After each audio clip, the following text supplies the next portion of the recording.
Hello there, and welcome to episode number 380 of Smart Podcast Trashy Books. I'm Sarah Wendell from Smart Bitches Trashy Books, and today my guest is editor and digital grandmaster Angela James. Angie and I have known each other for a long, honking time, I think over 14 years.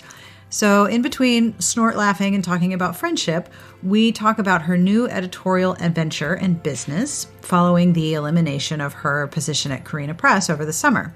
If you're curious about editing and how that process works, get ready to learn all of the things. Today's podcast is sponsored by Unravel You by Diana A. Hicks. If you like steamy contemporaries with a touch of suspense, you will love this billionaire romance. College graduate Valentina never expected to fall for the hot-as-hell and intimidating Derek Cole when she accepted his offer to rent his property. From cottage to mansion, Valentina is certain she doesn't deserve the fairy tale that's unfolding. But just when Derek and Valentina think they have a handle on their happily ever after, their past and their future collide. A Book Lovers Emporium book blog called it a fantastic ride, and I Love Books blog loved every minute of it. Unravel You by Diana A. Hicks is available now on Amazon and free with a Kindle Unlimited subscription. Find out more at dianahicksbooks.com. Today's podcast and the transcript are brought to you by The Modern Breakup by Daniel Chidiak. Part confessional diary, part tell-all from multiple points of view, The Modern Breakup has become a social media sensation that is intensely relatable for anyone who navigates the dating world and still isn't sure what to make of it. So many women are connecting with The Modern Breakup, finding questions they've asked about their relationships inside Amelia's perspective as well, helping them feel less alone. Reviewers on Amazon call it a must-read, saying, quote, "It's like this book is reading my mind," end quote. You can find The Modern Breakup by Daniel Chidiak everywhere books are sold, and stay tuned at the end of the podcast for a sample of the book read by me, yours truly. It is still holiday travel season, isn't it? And if you are looking at more travel time or just longer commutes because the trains are crowded, or you just don't want to interact with people, I have a word for you, and that word is audiobooks. Audible has the world's largest selection of audiobooks and audio entertainment, including Audible originals. You can start listening today with a 30-day Audible trial. Choose one audiobook and 2 Audible originals absolutely free. Visit audible.com/trashybooks or text trashybooks to 500-500. I will never stop thinking that's so cool. If you sign up, you can get the latest Audible original from Alyssa Cole, which you learned about in last week's episode. The AI Who Loved Me is available now, performed by Regina Hall and Mindy Kaling, among many others, and it's part of an Audible subscription. So you can get a 30-day Audible trial with 1 audiobook and 2 Audible originals for free. Visit audible.com/trashybooks or text trashybooks to 500-500. That's audible.com/trashybooks or text trashybooks to 500-500. I have a compliment in this week's episode. I love this. To Ginny B. If your personality were a pie recipe, it would be a perfect mix of every season and every fruit and would make everyone at the table so very happy and would come with an absolutely foolproof, never-fail pie crust recipe because you're that fabulous. If you would like a compliment of your very own, or you'd like more information on how to join our Patreon community, have a look at patreon.com/smartbitches. And as always, hello and thank you to our Patreon supporters. At the end of the episode, I have a terrible joke, I have a sample of an audiobook, but right now, I have an interview with Angela James. Let's do this thing. On with the podcast.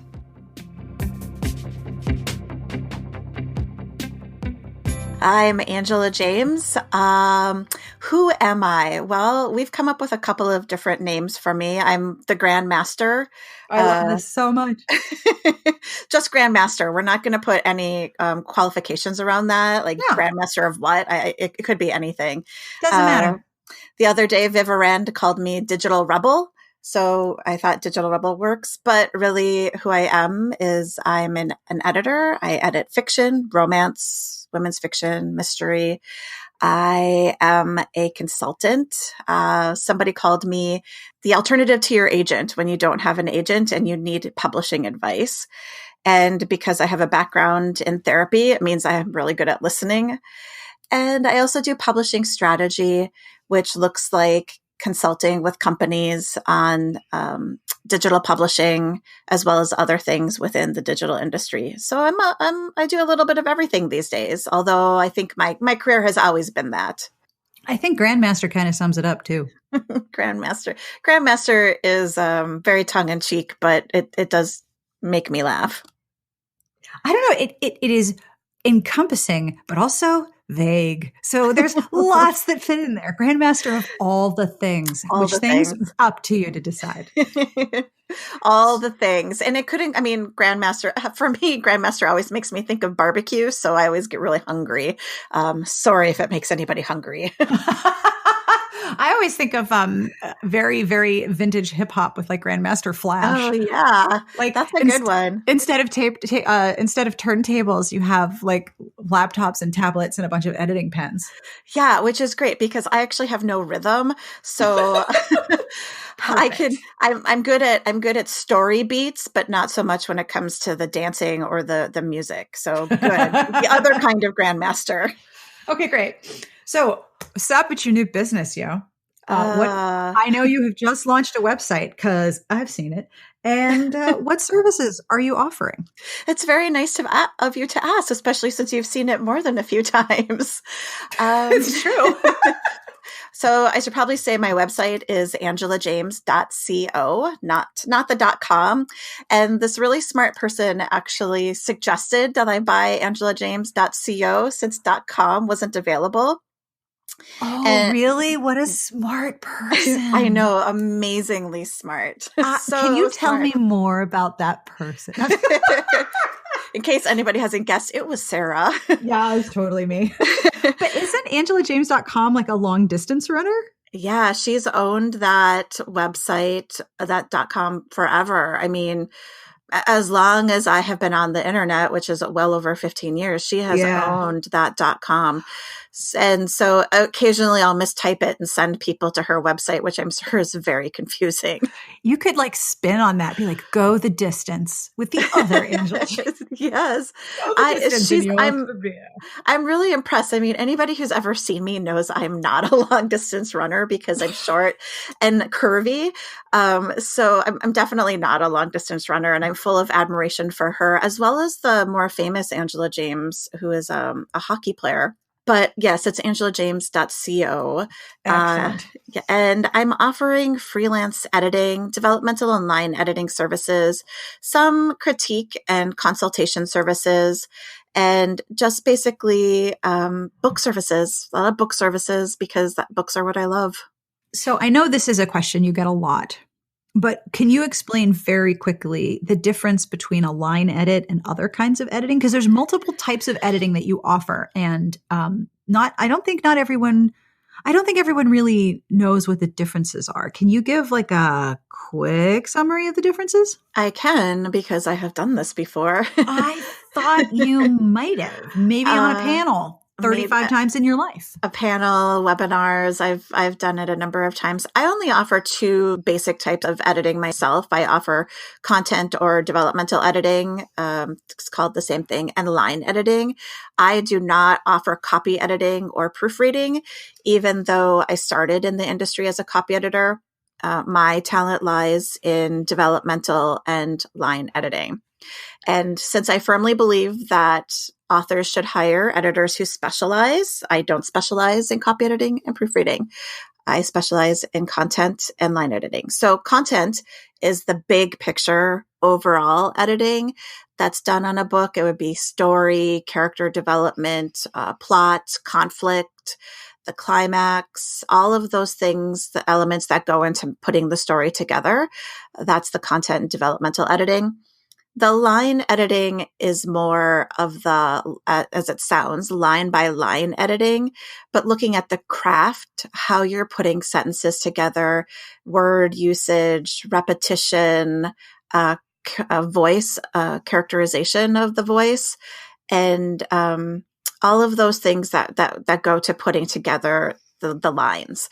Copy editing and proofreading are the more granular edits, and I don't do those because while I can, again, I don't specialize in them, and they take a more detail-oriented overview. So if someone is hiring a line editor, they're going to get feedback from someone who's going to point out, for example, their verbal tics frequent words or phrases that they use in their writing. Or make sure that characters sound consistent line by line in the manuscript, whereas the content is the full story, the sort of 34,000 foot view of how it works as a cohesive whole. Do I have that about right? Yeah, that's actually very good. That's correct. It's hard I would say it's hard to separate developmental and line edits at a certain stage. They tend to go hand in hand, again, because of development of author voice and character voice. But they are two separate things. Mm-hmm.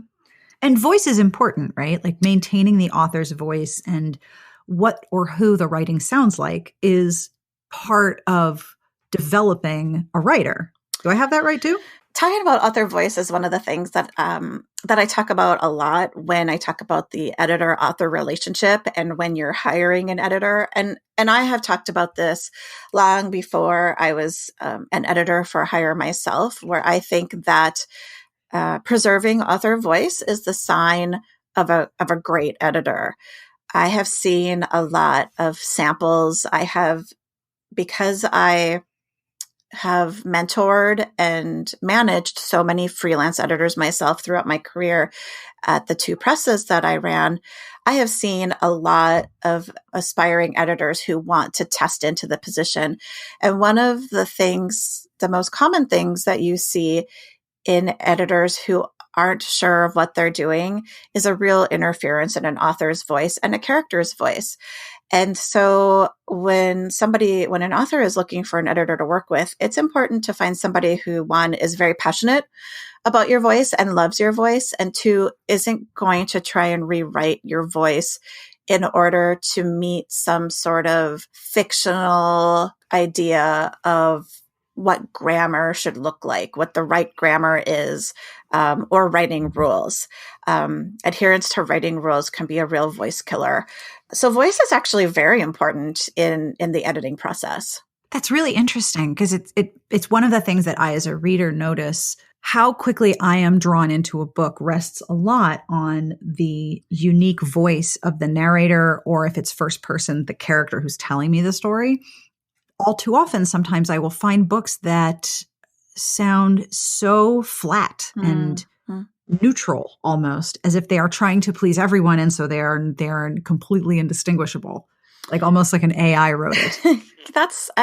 I think that's the sign of somebody who really wants to tell a story, but hasn't gotten comfortable with the idea that it's okay to sink into their own unique voice. Mm-hmm. And as they're trying to tell the story, as they're trying to edit it to get it ready for the public or to get it ready for an editor or an agent, develop this editing checklist, which I think editing checklists are great, obviously, because I run a self-editing workshop. But I always tell people, don't try and adopt everything. Don't try and edit everything out. Don't try and get rid of all the adverbs or all of the passive voice or all of the adjectives, because what you're doing is you're actually editing out your voice, because all of those elements go together to how you tell a story. So when something feels flat or lifeless, it's because they haven't allowed their character and their own voice to take the story away a little bit. Yeah, almost as if there's adhering to that checklist creates a very stiff formality to the writing. The checklist supersedes the voice. That's exactly right. It's also why I think that sometimes when you see copy editors or even people who are line editing, and I talk about interviewing with voice, I'm talking about something as simple as changing how they are conjugating the verb, or changing which word they use, which can feel like very simple things, but in fact, just how you put the sentence together and your rhythm, that's your voice. And if somebody comes in and really heavily editing that and saying this is actually correct, this is proper English, well, first of all, you're taking out the author's voice, and second, you're adhering to, quite frankly, a really white form of proper English, and not The devil you accounting, say. and not accounting for the nuances of language and culture and ethnicities, and so there's a real danger in getting too wrapped Mhm. up in proper grammar. Yes. I'm actually listening to here's my nerdy deep dive of the month. I'm listening to an 18-hour course on the history of language because it's really fascinating to me how language changes. And one of the things that the professor talks about is how different we are when we're talking. If you write down exactly what someone says in a literal transcript when they're in a conversation, no one is grammatically correct. And certainly Right. no one speaks consistently in complete sentences. Like that's not a thing that humans do easily or normally. And bridging that into writing when you do kind of expect a complete sentence can be a challenge. But when it's all been stripped of the nuance of humanity, it sounds or reads very strange. And the thing I love about romance, especially, is the amount of humanity and empathy that's in the text. And that comes from sounding like real imperfect people. Yes. And one of the things that you said is when we speak, if you wrote down the transcript, it's going to be all broken. And you'll notice that on the transcript of this podcast, Sarah and I are like starts and stutters, especially me. And you're going to hear a lot of broken sentences. So in editing, one of the things that people kind of adopted was this idea that it was okay to have improper grammar. And I'm going to use air quotes when I talk about improper grammar, because I don't think that we should subscribe to that now. But the idea was that it was okay to do it in dialogue. But then when you had the narrative, the text part that wasn't in quotation marks or that wasn't people speaking, then that part has to be, grammatically correct or follow certain rules. And I don't agree with that, because I think all of that is character voice, especially if people want to talk about deep point of view. If you're editing out somebody's voice in narrative, then you're actually editing out that deep point of view, and you're moving further away to a shallow point of view, moving to what you said, Sarah, where it sounds like you're reading an artificial intelligence or a robot, something really flat. So as we edit, we have to be careful not to separate out dialogue and narrative and think that they're two separate entities, that one has to follow certain rules and the other one gets a pass, because that's not how voice works. No, definitely not. So people who've worked with you before, because you've been editing for a long ass time, hiring you independently outside of a larger company, what would be different about that editorial experience for someone thinking of hiring you? And what would be the same? Is there more that you can do operating independently? Or is the experience and the skill set pretty consistent? I think in some ways the experience is probably most different for me versus somebody who's going to be hiring me. Now, obviously, You've got a lot less meetings. I do have a lot way less fewer meetings. There are no committees. We've got 0 task forces now. Maybe I should form a task force just so I don't start to miss them suddenly. No, just don't, trust me. I would say that for people who have worked with me before, the thing that's going to be different for them is I won't have to say no as often, whether it's saying no to working with something, because I could only work I could only work on projects that obviously the imprint was willing to take on. So now marketing isn't here to tell me I can't acquire a book and edit it. So that's really different. So I can edit the things that I want to edit. So in that regards, the authors that I've worked with, if they have a project that they would want to work on, then I can just say, yes, absolutely, I'm going to work on this project. Other than that, my process is still the same. I'm still editing the same. I would say it's different that I have more time to dedicate to edits now because, like you said, there's no meetings, there's no task forces. The only business I'm running is my own. I'm not answerable to anybody except for my husband, my daughter, 2 cats and 2 dogs. I was going to say, don't forget the cats because you know they have opinions. Well, I have office cat. Max is my office cat, and he stays in the office with me all day. So he definitely has opinions. Oh, yeah. Wilbur is looking at me like, why is there this tub where I am supposed to sit? This is not okay. Yep. So I have more time for edits, which means I can actually put even more focus on them. Not that I wasn't focusing on edits before because that was serious to me, but I have more time to think about edits. The other thing that's going to look different for the authors that I've worked with is that I don't have as much control over the end product. The author has control over the final end product because they're publishing it themselves. It's not going through a publisher. So I'm not controlling a style guide. The author controls the style guide. The author controls what happens after we're done. Are there copy edits? Are there proofreads? Those, like, I don't have control over those things. So that will be different. That will look different for authors as well. And you're not acquiring for publication. You're acquiring for a step of publication, and you offer consulting services to help people navigate all those other steps, but you're doing a much smaller piece. And like you said, are not in charge of the end result, nor are you publishing anything. That's right. And that can be nerve-wracking as well. It's both it's both freeing and nerve-wracking because when you're editing something for publication in a publishing company, you know what the end product is going to look like.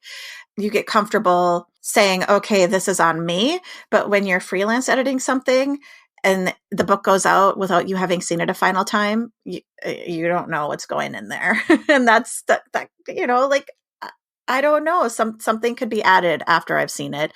And that is a little nerve-wracking. Do you think there are any parts of that process that you'll miss? Like, will you miss developing cover art or doing some of the after editing parts of the process?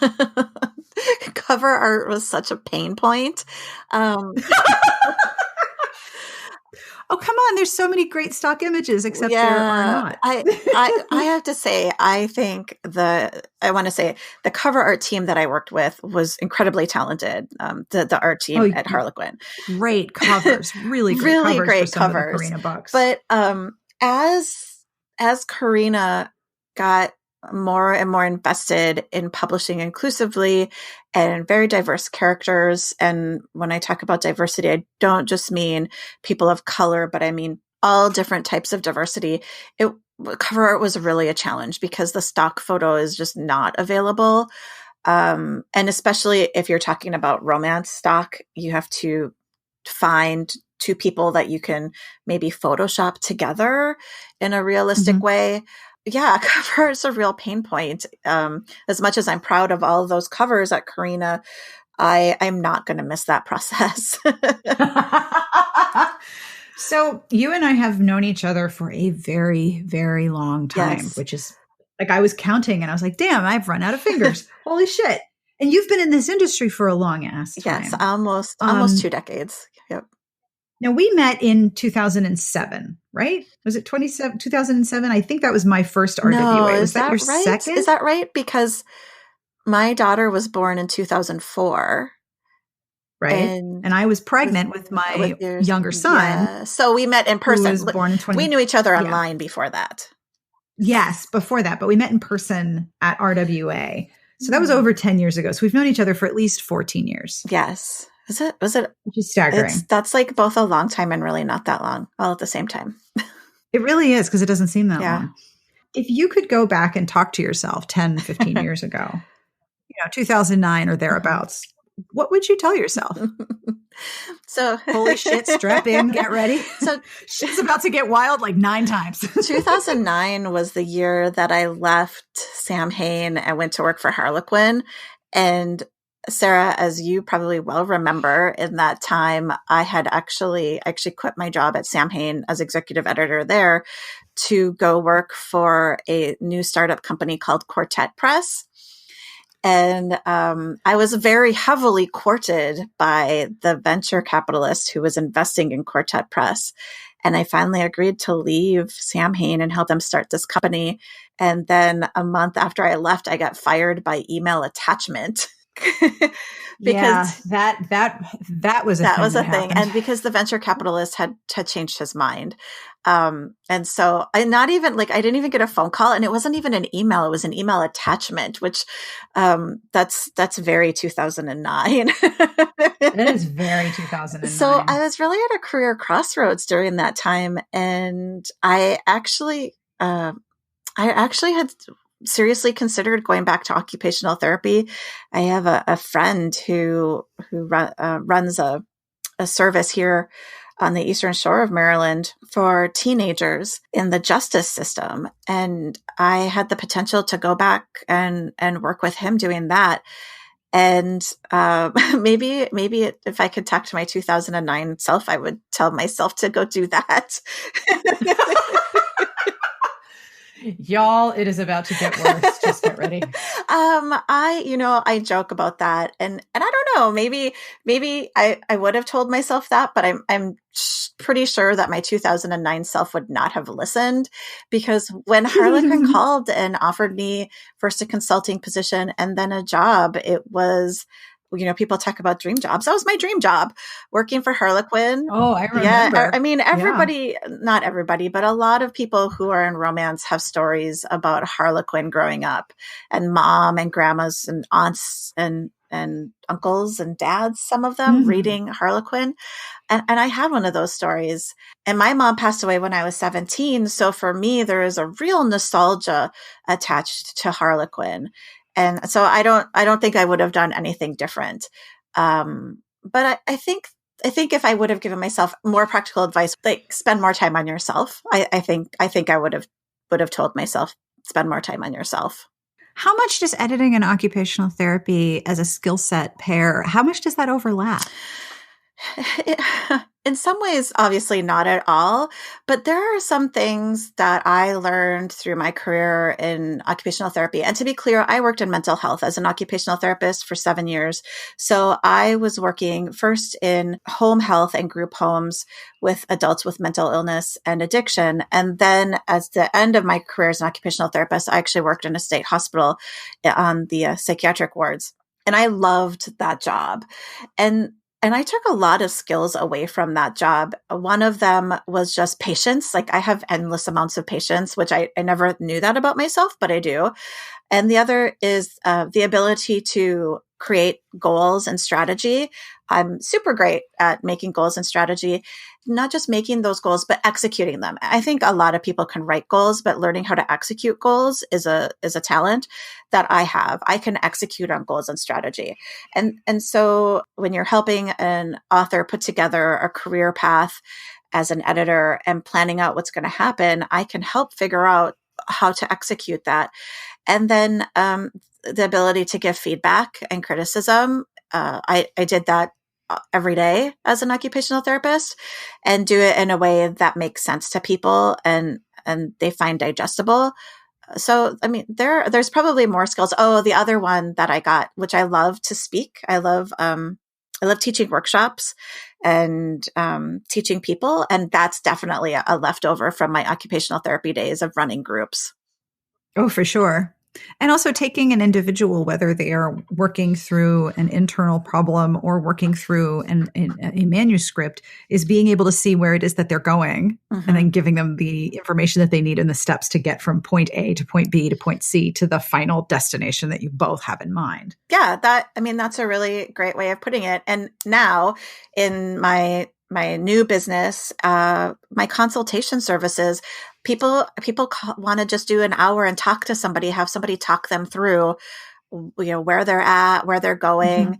I did a call with somebody last week who was really feeling insecure about her career and her next steps. And we were able to talk that out, and I could pinpoint where her pain points were. And also I could hear what her goals were. And I was able to voice those back to her. And we came up with a plan, and not a whole plan, but just some easily executable steps where she can start, because she was very overwhelmed and didn't know how to, she was kind of spinning her wheels. And I was able to say, let's do these small steps, and that's going to get you going towards where you want to go. And that's all part of occupational therapy, man. Helping get somebody to the end result. And getting them unstuck. Yep. That's definitely a skill service. And it also comes with the listening part, because you have to hear not only what someone is saying, but what they're not saying and how they're saying all of those things. Like being able to identify a pain point that hasn't been verbalized is that's some next level listening skill. Well, you and I always joke about this, but I have what you have referred to as bartender pheromone. And yes, the two of us together is not good. And you do too, but you've seen mine in action, and maybe somebody listening to this podcast has seen mine in action. And it doesn't take anything. All I have to do is be standing next to somebody, and they will just tell me incredibly personal details. And I'm talking about complete strangers, incredibly personal details. And I always wondered why this was. And somebody said to me once, it's because I smile too much, which I think is probably part of working as a occupational therapist. But the other thing is because I'm a good listener. Like I will listen, and I will listen for 15 minutes and not try and interrupt. And so I think people somehow sense that bartender pheromone, that I will listen without judgment, actually. Oh yeah. So you helped build Sam Hain and then Carina, and you started working with some authors at the very start of their careers. Yes. Can you talk about some of the books that you've edited and some of the acquisitions that you made where like you've got this manuscript and we're like, oh yes, all of these come work over here. This will be great. When I was putting together my website, one of the things on the website is the portfolio page. And I started putting books on the portfolio page that I have edited over the course of my almost 2 decades. And I was blown away by how many reader favorites that I have edited. Or now when I ask for recommendations on Twitter or Facebook, how many of the books that I've edited or the authors I've edited get recommended to me, which is delightful. And I said this to somebody else. At a certain point in publishing, you as the editor often get removed from the book. So even if you were acknowledged in it at the beginning or your name appeared in it at the beginning, at a certain point in the publishing process, you get removed from that.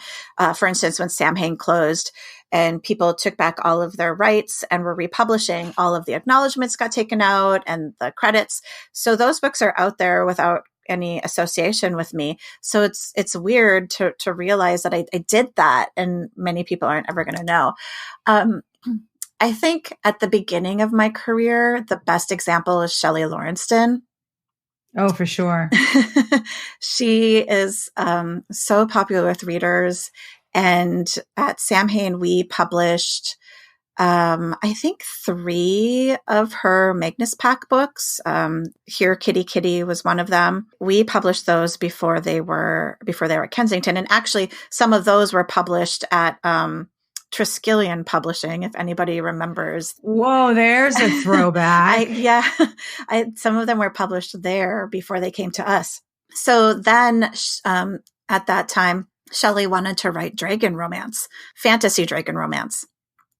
As you do. And so Dragon actually was the first book, and I edited that and the second book in that series as well. Speaking of voice and not editing it out, she has a very specific and distinctive voice. I find that when I recommend her books, I have to say, okay, it's kind of like cilantro. Some people absolutely adore it, and some people think it tastes like soap, and it might not be for you, and that's okay. It's a very specific style. One of the things that I have always loved about Shelley's voice is she has an unapologetically strong heroine voice. Her characters are not apologizing for who they are. Yes. And that was actually, when you consider that Shelley started her publishing career really 2 decades ago, during a time when romance was even more hero-centric, she was a pioneer of that heroine. Everybody wants to talk about the kick-ass, strong heroine. Shelley was a pioneer of that character archetype. And the the plot involving both of them or sometimes just her. And the hero is often in a supporting role in That's a lot right. of scenes. Yeah, Mhm. absolutely. Which is what I like about them. And the emphasis on females working together, that all the heroines form packs or clans or groups, that the heroine bonds were as important. Yes. Yes, she just her world building is amazing. Her Oh, it so is. her storytelling, and yeah, when you talk about voice, but Shelley has a recognizable voice and a way of telling a story, and I'm so glad that readers have embraced that. And unsurprisingly to you, Sarah, the editor who brought her into traditional New York publishing was Kate Duffy. Not surprised. The late Kate Duffy, the late great Kate Yes. Duffy. She was a real straight talker, which is why she appreciated Shelley's work and recognized Shelley's talent and brought her into the New York scene and into Kensington, where she has found I hope a supportive home. They seem to be very supportive of her career.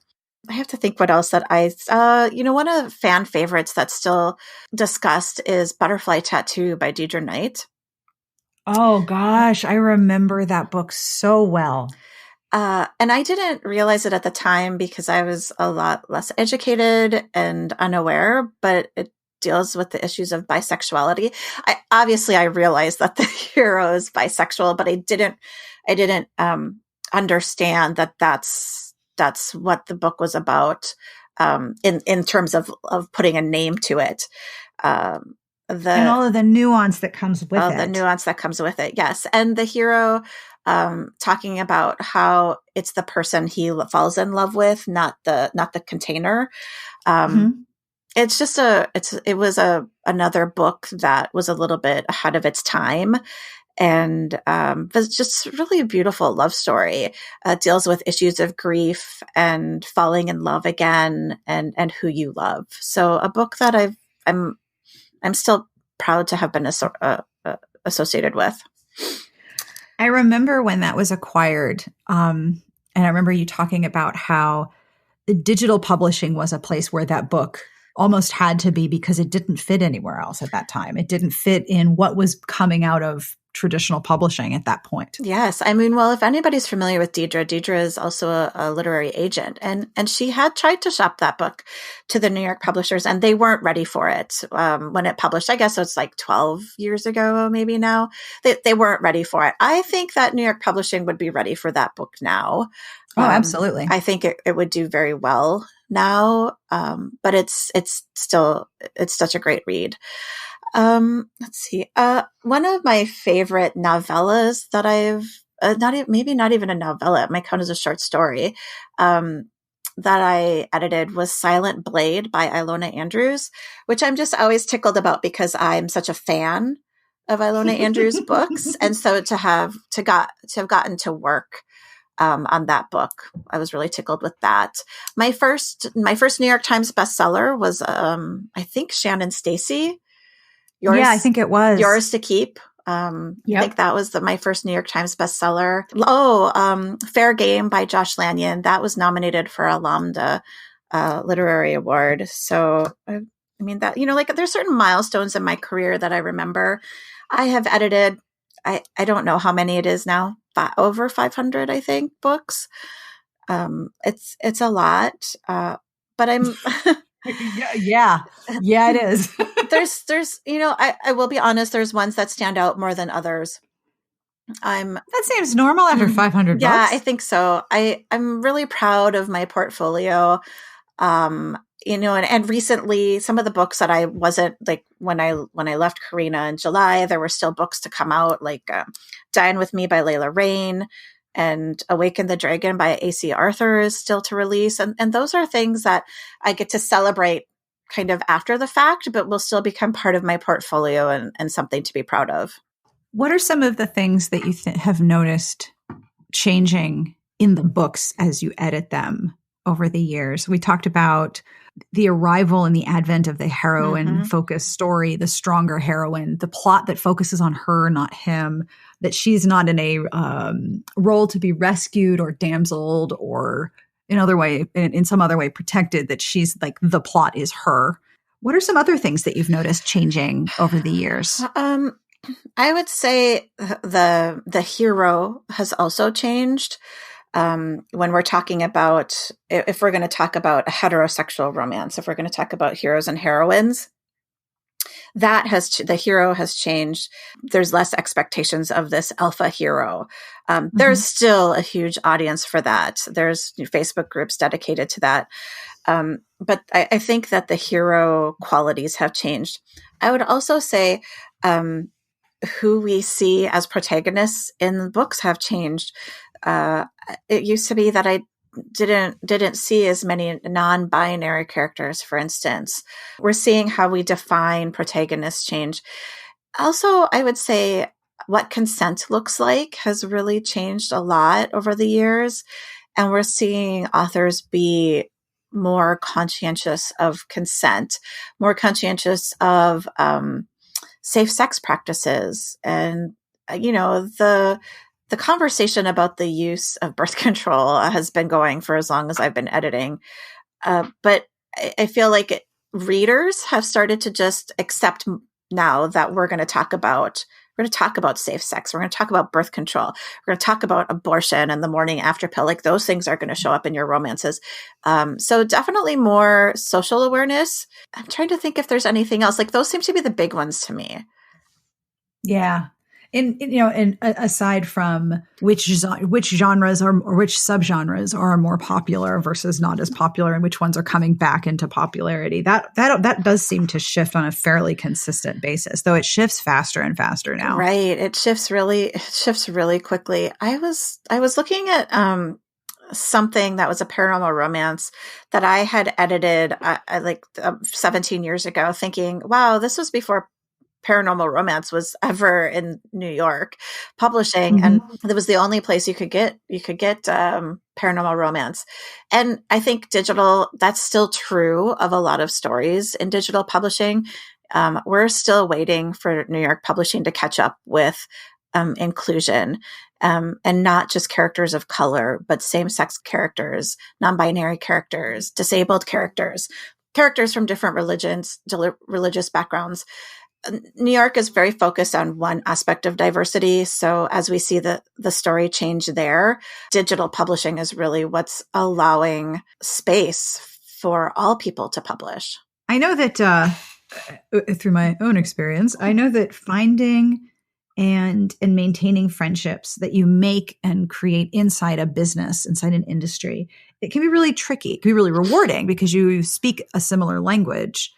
And when the industry is also producing a genre that you love, it's a much larger language and a much larger realm of common topics. What do you value about the connections that you've made? And what do you do when you want to keep your professional and personal friendships happy and healthy? This is not a request for compliments, by the way. I have hit my quota. I'm good. I have a funny story that I was going to text you about this weekend. And then I thought, no, I'll just save it to share. It is actually really rewarding to find friendships within the industry. For me, I don't live in New York, so I'm apart from the industry in some ways. I'm apart from the where a lot of editors and agents and different people in the industry live. So all of my friendships within publishing have had to be developed long distance, which I think is actually a very common experience for authors and bloggers as well.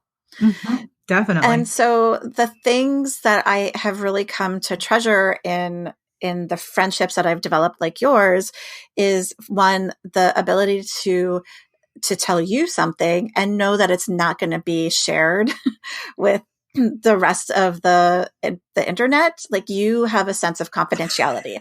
And that is really important in this industry because we all love gossip. I mean, listen, we all love good publishing gossip. We all love it. But you want to be able to tell somebody something, like maybe I want to complain about my ex-employer, or maybe I want to complain about an author or another blogger. And I want to be able to say something that's not like necessarily the nicest thing ever. And you have to be able to have a person that you can do that with, so you can just get it out of your system. and move on, but also know that they're not going to share it with everybody. And that's really valuable. It really is. It's almost the opposite of the, oh, honey, no, no, no, friend. That's right. Like, okay, put the Twitter down and step away from the computer is the same. You want that to have that same level of trust with the person. You're like, I have got to tell you something that is making me insane right now. Yes. And know that either way, both of the directions of those conversations are in themselves like in a vault. Yes, exactly. And when you develop a friendship with somebody, that person kind of becomes the keeper of your history. So like you are the keeper of my history in some ways because you've been with me in several job changes. And You're super fucked, by the way, because I don't know what year it is. So if you need me to actually date this history, we're screwed. But okay. But like you know my stories and I know your stories. So it's nice. And to have that person who believes that you can do something even when you don't believe you can do it, or to tell you that you shouldn't be listening to all those other voices, or to tell you that you are worth more than what you think. Like those are valuable things that you need in a publishing friend, because publishing for everybody, not just authors, publishing for editors and cover artists and copy editors, it is a creative process for us. And as creators, like we get kind of like insecure, and so you need somebody who's gonna build you up. Okay, so I have to tell you my story because you said, so how do you keep those friendships? And we talk about love languages. There's the book, The 5 Love Languages or whatever. And one of my love languages is gifts. I like to do nice things for people. So you, Sarah, helped me a lot with my website and gave me feedback and advice. And so I sent you a really nice bottle of wine last week. But I apparently sent it to my house, not yours.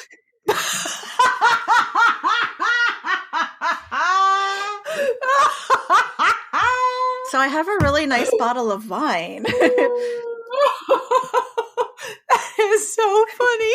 It showed up, the FedEx guy came to my door and I was like, why do I have to sign for this? And he's like, are you sure all you want is one bottle? And I actually said, I don't even want this one bottle. He was very shocked. He didn't understand. That is hilarious. Oh my God. So thank you in advance. You're welcome. So I think when you find your publishing friends, you figure out what your love language is and their love languages, and you do things to nurture the friendship. You find the people that are important to you and you work through those, because again, it's hard to find people with all of the qualities that make a good publishing friend. It's true. And it helps, I think, to accept that the people that you're in relationships of any kind, the people are going to change and evolve, and the narrative of the friendship is going to change and evolve. And a lot of things can come in to interfere with those friendships. Like you see it with people who start out together and then one becomes much more prominent than the other in an authorial career, or one person gets their dream job and the other person does not. Like that, those are really hard stresses to navigate. And when you're inside an industry, that stuff's going to happen like all the time. Like it's constant. It is a form of courtship, I think, that friendship is an evolving courtship. But it's lovely, especially when I get wine. That is definitely one of my languages. I'm a fan of wine, so thank you. Well, you're welcome. The other thing I was thinking about is for you and I, for instance, we're in different roles in publishing. So we can be in awe of the other's career or a milestone in the other's career, but there's not really professional jealousy that happens there. Mm-mm. The other thing is there's not an imbalance between us. There's not a power imbalance. So we're not, it goes back to one author gets a lot bigger than the other author, or an author forming a friendship with a reader who's in awe of them. That power imbalance can be a detriment to a friendship, as you said, and is something that you have to work out together. Mm-hmm. And if the other person enjoys the power imbalance, then you're not actually having a true friendship. And you and I have never had to struggle with that.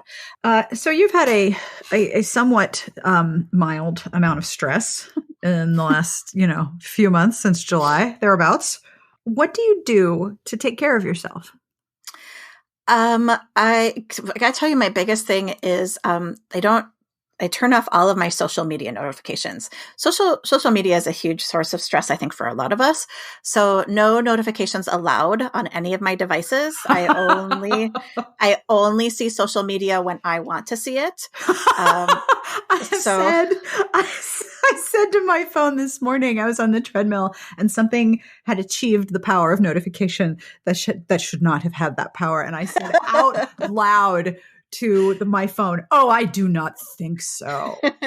Like, you do not get to talk to me. Yes, this is you shall not pass." Yes. Oh, I am all kinds of Gandalf with my notifications. Absolutely no notifications. Yeah, I did like a Twitter. I don't want to say hiatus. Well, I did a Twitter hiatus over the summer for 3 weeks, and that was a huge deal. But about 2 years ago, right after the presidential election, I unfollowed everybody from Twitter. I did not follow a single person on Twitter. And so I was only consuming Twitter through my mentions and then kind of going into different lists and looking at things. And it was during that time that I realized how much social media was affecting my mental health. Mm-hmm. So I don't do Twitter. I don't do social media notifications. I limit how I consume my social media as well. And those are two really big things for self-care. The other thing is I limit my work hours. It's real easy always when you work from home to just sit down at your desk and stay forever. So I limit my work hours to the business day, usually it's probably 9 to 6 because I like to start a little later in the morning. And I try not to work on weekends. And in fact, I try not to answer emails on the weekends either, to just give my brain a break. And then as far as other ways that I take care of myself, when I'm super stressed, I don't watch a lot of TV. So I only watch TV with my daughter. We're watching The Haunting of Hill House. And well, that'll get you some endorphin dumps. Damn. Yes. And when I need a mental break now, I've started turning on an episode of Schitt's Creek. So I'm like slowly watching that. I just finished season 1. And then read. I reread a lot.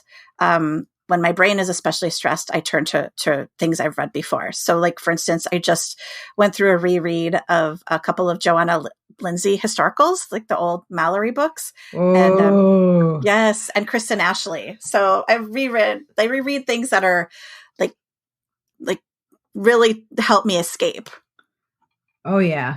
And Joanna Lindsay is a fascinating example for me. Like, there are some books of hers that I almost read with a dual awareness. On one hand, I am fully aware that whatever is in those orders, all of the letters assembled in that particular arrangement is extremely addictive. And my brain is like, yes, more of this. This is great. Let's do it. And then there's another part of my brain that's like, what are you reading? What, why, why, what is happening? How is this? Why? Like there's, and yet it still works on me. It is a strange thing. Yeah, so I cannot reread her Vikings books because those are just like an absolute no-go for me. Like, no, I can't. But I did, like I said, I reread I think 4 of the Mallory books. And, then I still reread Warrior's Woman, which we all know is incredibly problematic. If you've read it, you know it's incredibly problematic in the ways in which the hero treats the heroine. But I can't quit it because there's something addictive about, there's just something that compels my brain to think about this other world, and there's an artificial intelligence and the heroine. It just all works together in my brain. Oh, it works for a reason. They're still in print for a reason, you know? I feel like I should apologize to somebody for reading it, but, at the same time, you know, all your faves are problematic, and some things, you know, you do just kind of, they just stick with you. They're formative. Maybe it was formative. Oh, it's definitely nostalgia for me. It's definitely a sort of a time travel in my own brain of that was what was available. That was all there was. So that was all I read. But at the same time, I love looking at what doesn't work anymore and thinking, okay, but this trope is still hooking me. This conflict is still hooking me. Where else can I find this in a book that was written, within the last year or two? Because the tropes are eternal. I was going to say that exact wording. The tropes are eternal. I think there's some tropes that are falling out of favor, one would hope. But most tropes are very eternal. And when you're talking about, like this is almost like Warrior's Woman is almost like a forced confinement. Forced proximity? Yes, forced proximity, because she's stranded on the planet. And so she doesn't have a lot of options. So in some ways it works as a forced proximity in an unusual way. So, I mean, there's just, like something about the way certain authors have put words together, as you said, and put tropes together that does still seem to be eternal. Yeah, it really, and once you know what tropes work on you, you get to find a lot more books. It's pretty great. And which ones don't work on you so you can avoid them. Yes. Oh, yes. That was a very good lesson for me. That was a very big lesson for me. So what are you reading right now that you want to tell people about, other than your Mallory reread? My Mallory, and I did a Kristen Ashley reread, which that's another conversation too. I love Kristen. I have been doing a lot of rereading.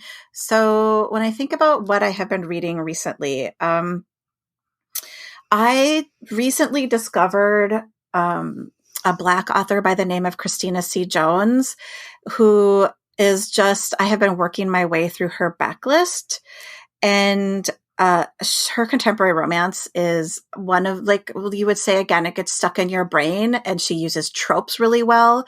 I started with her, the Wright brothers. I read the Wright brothers. It's with a W, W-R-I-G-H-T, and Getting Schooled. And I love like the trope of family brothers, where I can go from brother to brother and read all the books. That actually works really well on me. I'm a series reader in that way. And also she's another person who writes heroines who are just fantastic and unapologetic and smart, like so smart in a way that, draws you into their world. And I say that because some of it's based in academia. So, it's based in the, the university setting, and you just really get captured by these characters. And so I've been really loving her work. Of course, everybody's talking about Nalini Singh, her Guild Hunter series. And I just finished, was it Archangel's War? So I'm ready for the next one. I'm always ready for whatever Nalini writes. Grocery list, Nalini, bring it on. You and I have talked about Sherry Thomas and the Lady Sherlock series before. So good. Yes, so good. And I think you're doing an event with her that will have taken place. And I love Sherry. Again, Sherry's another one who writes just super smart books that make you feel smarter for having read them because the characters are so smart. Oh, absolutely. Oh, you know what? We might have talked about this, or you might have heard me mention this. I have been reading a nonfiction. For those of you out there who are raising teenage girls, I've been reading Untangled by Lisa, I think her name is Damore, and it's guiding teenage girls through the 7 transitions into adulthood. And I have a 15-year-old, she's going to be 15. And we're definitely going through some teenage anxiety. And this book has really kind of reminded me what it's like to be a teenager working through friendships and hormones and emotions. And it's such a soup. It's so, oh my gosh. Some days I'm just like 1 minute she's just happy and the next minute she's not. And I keep talking to my husband about the fact that we just have to be understanding and remember that high school, she's a freshman in high school, is so hard. Oh, and it really is. So much harder than it ever was for us, honestly. So it's a process.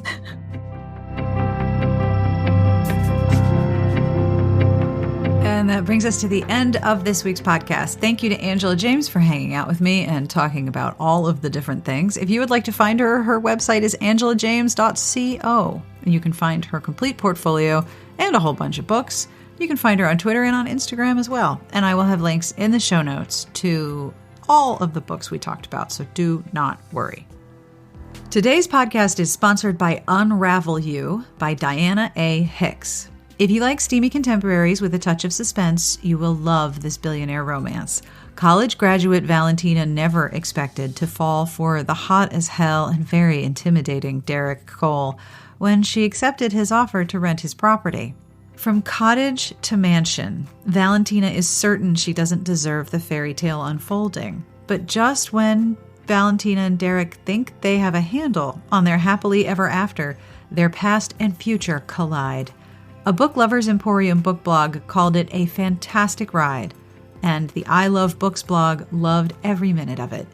Unravel You by Diana A. Hicks is available now on Amazon and free with a Kindle Unlimited subscription. Find out more at dianahicksbooks.com. Today's podcast and transcript are brought to you by The Modern Breakup by Daniel Chidiak.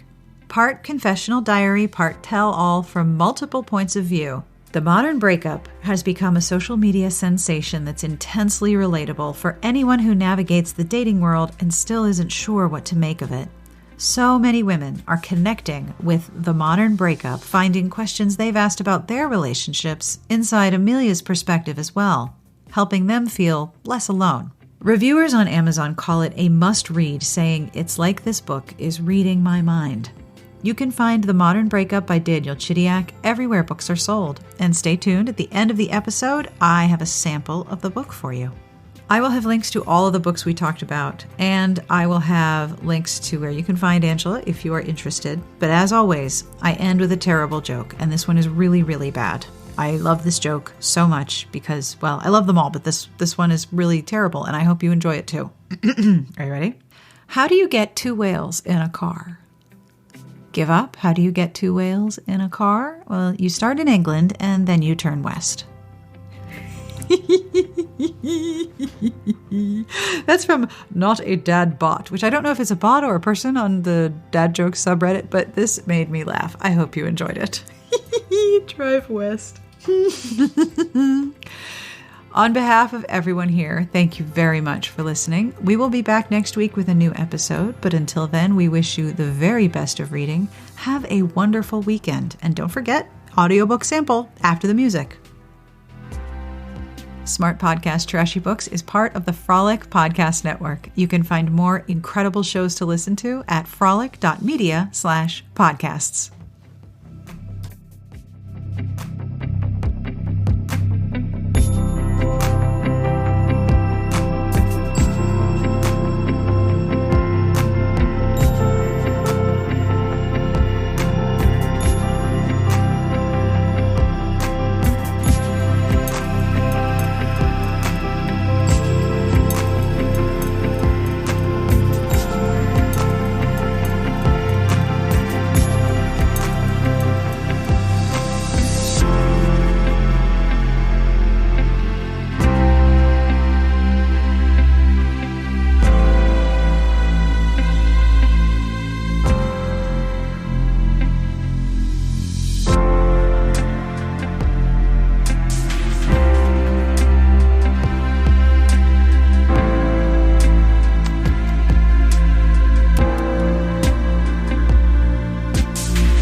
The Modern Breakup by Daniel Chidiak, Chapter 5. I Feel. Amelia. When it comes to dating, I seem to be going in a circle. The ones I want don't want me, and the ones who want me, I don't want. It's the same scenario over and over again. I feel like two people never remain on the same level these days. Their wants change so rapidly. I've tried to look at it positively, but when you keep putting your heart out there and nothing comes of it, it's a little hard. And the most frustrating thing is, even though I shouldn't want some of these guys who screw me over, I'm still drawn to them. I keep trying to convince myself that I shouldn't want someone who doesn't want me, but my emotions keep getting the better of me. I know deep down that I should be stronger than this. I know that I need to close the door and accept that my love wasn't appreciated. Not because it was wrong, but because I gave it to someone who couldn't understand it. I know I went too deep in my emotions for him. I know that I surrendered my power, my trust, and my mind to him. I fell, and I'm not sure we should fall for anybody now. Why do we have to fall? I want to stand next time I love someone. I want to be stronger. Looking back, I guess it was ignorant of me to trust someone with my emotions so quickly. I went too fast in my mind. I ran when I should have walked. And even though I know what's logically correct, my mind still plays around with me. I wonder whether he'll treat another girl the way I wanted him to treat me, whether he'll want to spend time with her the way I wanted him to spend time with me. I feel like all the guys I've ever truly desired, even from my past, are willing to give it all to another girl, but never to me. To some extent, it makes me feel unworthy, and that vulnerability does lead to new people I meet. It's that fear of opening up and being hurt again. I mean, who do we trust? Whether they're short-term passings with people that don't go the way I want or long-term relationships that end, I've noticed that the impact they have on my emotions can be the same. When I'm not at peace, I find myself latching on to people I like but who aren't giving me the same attention. I'll be the first to admit that there are moments when I have this overwhelming desire to have more control in the situation, to regain some dignity.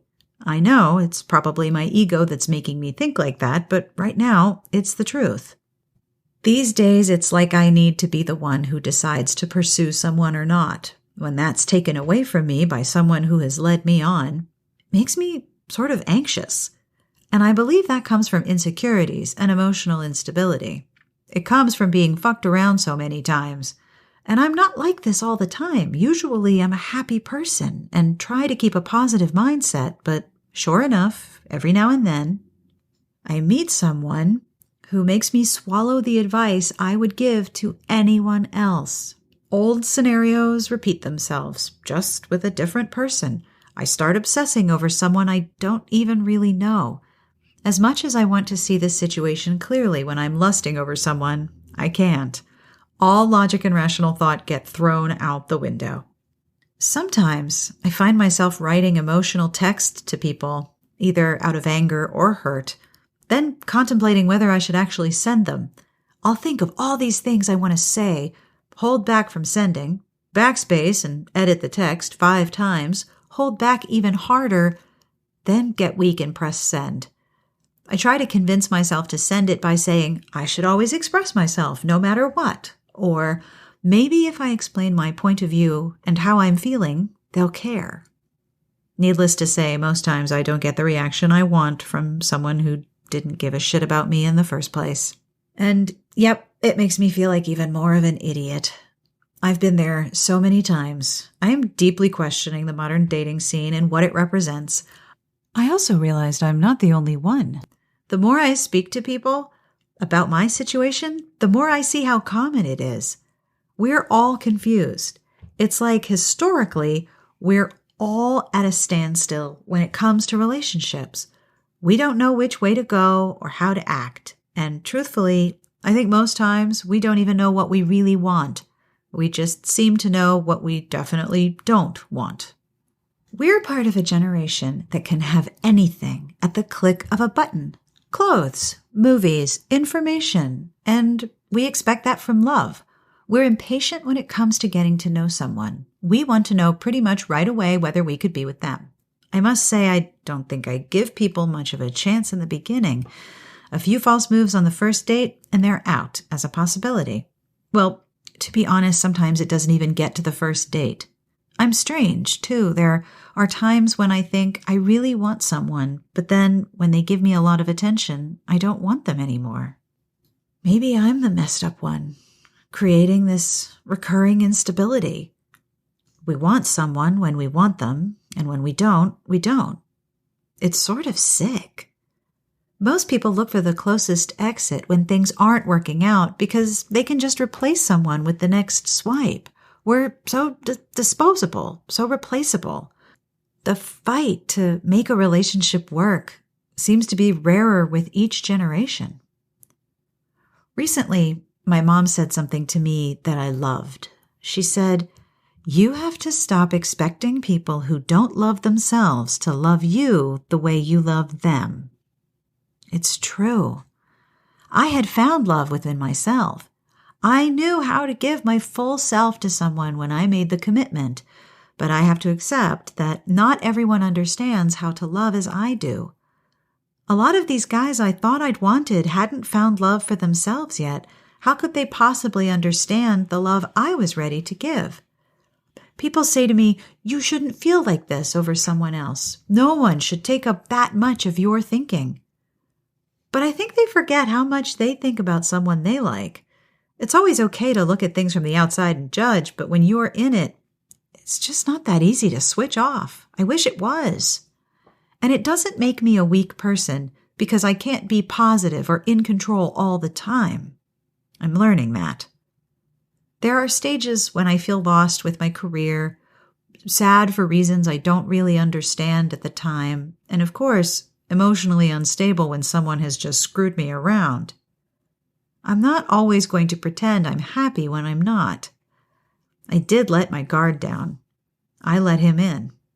Some people also say that it shouldn't affect me as much because I didn't know him very long. Although I've been with guys for much longer, and it didn't have the same impact this did. You know that impact where you constantly excuse them for replying to your text a day later or forgive them for not replying at all? That impact where you feel good if they're giving you attention, but feel like shit if they aren't. That impact where you're constantly looking to see if they liked your picture on Insta. It almost doesn't matter who else liked it if they don't. I don't think how long you've known them has much to do with it. It's the way you feel about someone. It's how someone makes you feel. It's how much you put in with your mind and heart that matters. It's where you are in your life. No one likes to invest in something and not have it go the way they want. Logically, I think I know exactly what I want in a partner, but in reality, can I really help who I fall for?